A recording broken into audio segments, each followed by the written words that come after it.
It appears to me that hypocrisy is a chronic condition of being human, but it seems particularly noticeable among us religious people.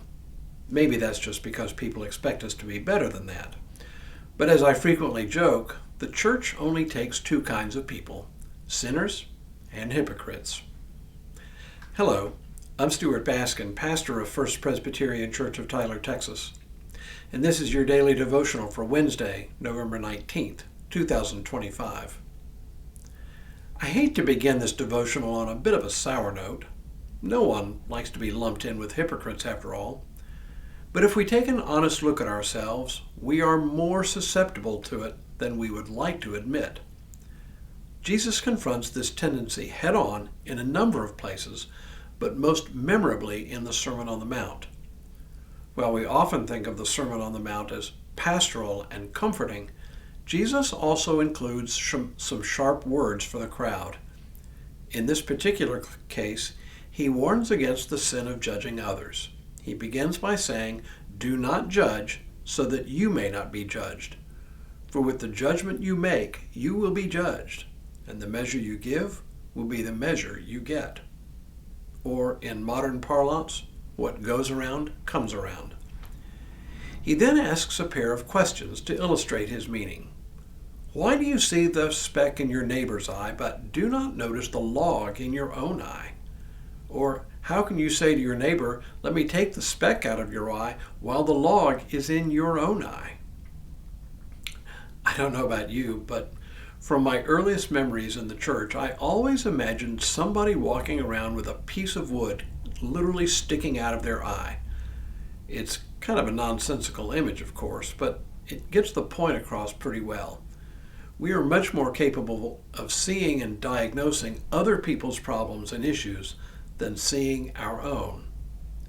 It's part of the reason we seek advice from others. Sometimes things are just too close to us for us to see them clearly. The remedy? Jesus doesn't mince words here.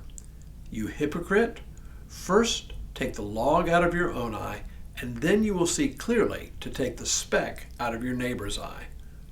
First, deal with your own stuff, then you can think about helping someone else.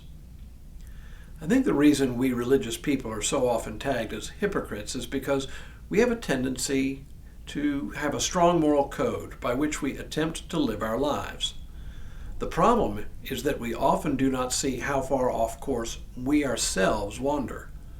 All too often, we don't live up to our own ideals, but we're blind to it.